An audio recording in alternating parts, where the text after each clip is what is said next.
हमारे विद्वान संत प्रदाता और साथ ही साथ इस संस्थान के प्रवक्तागण, अधिकारीगण, प्रभारीगण, निदेशक सभी को मैं मुंशी प्रेमचंद, जो कि कहानी के जादूगर, उपन्यासों के सम्राट और साहित्य के युग पुरुष हैं, उनकी जयंती पर आपको हृदय तल से कोट कोट बधाई और शुभकामनाएं देता हूं।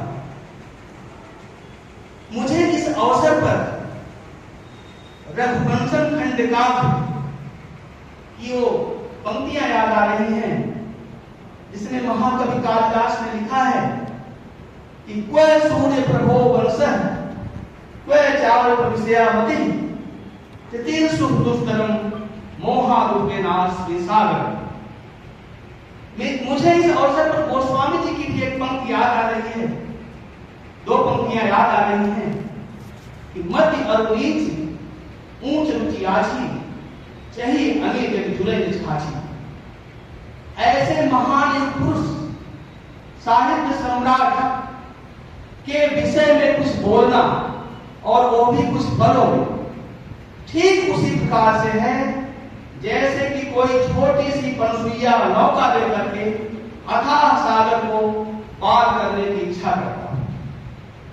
हम जैसे अल्प विषयों के जानकार अपनी क्षमता के अनुरूप थोड़ी बहुत कोशिश कर रहे हैं। जिन विषयों को हमारी प्रिय बहन या हमारे प्रिय भाई ने उठा दिया है, समय का सदुपयोग करते हुए मैं उनसे आगे बढ़ना चाहता हूं। ऐसे महापुरुष को मैं सिर्फ आज वंदन और अभिनंदन करना चाहता हूं। जब अभावों से जूझता हुआ लम्हे जैसे एक छोटे से गांव का एक बालक अपनी मेधा और प्रतिभा के बल पर विश्व के साहित्य क्षितिज पर जब अपना एक अमिट नाम छोड़ देता है तो इनका वंदन और अभिनंदन करने का मन कहता है। अक्सर ये कहा जाता है कि प्रत्येक सफल पुरुष के पीछे एक नारी का हाथ होता है, लेकिन प्रेमचंद जी उनके बचपन में ही जहां उनकी मां ने साथ छोड़ दिया, कुछ ही समय के उपरांत पिता काल कौलित हो गए और पत्नी जो प्रथम विवाह उनका हुआ था उम्र में बड़ी थी, निरंतर उनको ताने मारा करती थी, उनके निर्धनता को कोसा करती। इसी तरह का गोस्वामी तुलसीदास जी को सुनना पड़ा, लाजन आओ आपको दौरे आए साथ। प्रेमचंद जी को भी पत्नी क्या वो साथ नहीं मिला कि जो साहित्य क्षेत्र में उनको आगे बढ़ा था। उन्होंने सिद्ध किया कि संसाधनों की कमी हमारे विकास के रास्ते का बाधक नहीं बन सकती।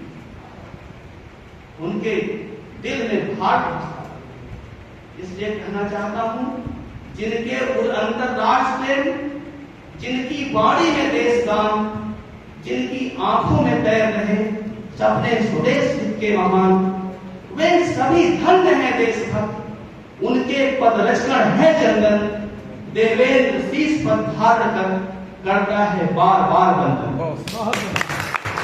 राजा और रानियों की कहानी कही जा रही है, परी लोक की कहानियां कही जा रही है। मुंशी प्रेमचंद जी ने कहानियों को, उन्होंने कहानी को गांव, गरीब, शोषित, पीड़ित और वंचितों के बस्तियों की यात्रा कराई। उनकी रचनाएं विश्व साहित्य की अमूल्य निधि। इसी संचितों अध्याय ने उन्हें उपन्यास सम्राट की संज्ञा दी।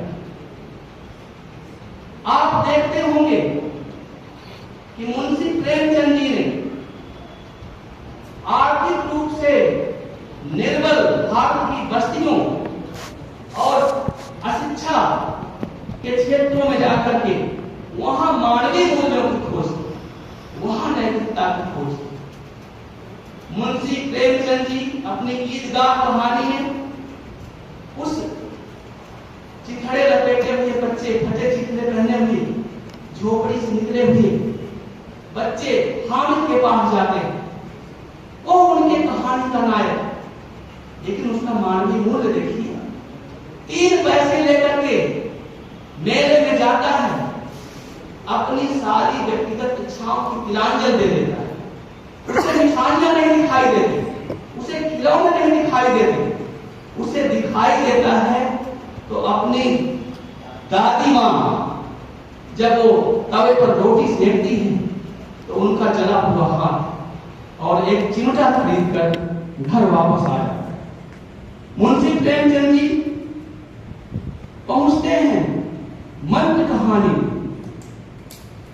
डॉक्टर चड्ढा जो अत्यंत पढ़े लिखे अज्ञात के वर्ग से, वो उनके कहानी के नायक नहीं।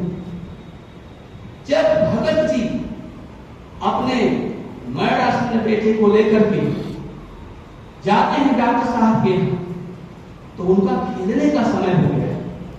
वो समझौता नहीं करते अपने समय से, भले दरवाजे पर आए हुए रोगी का के प्राण का खेल उड़ जाए, लेकिन धन्य है भगत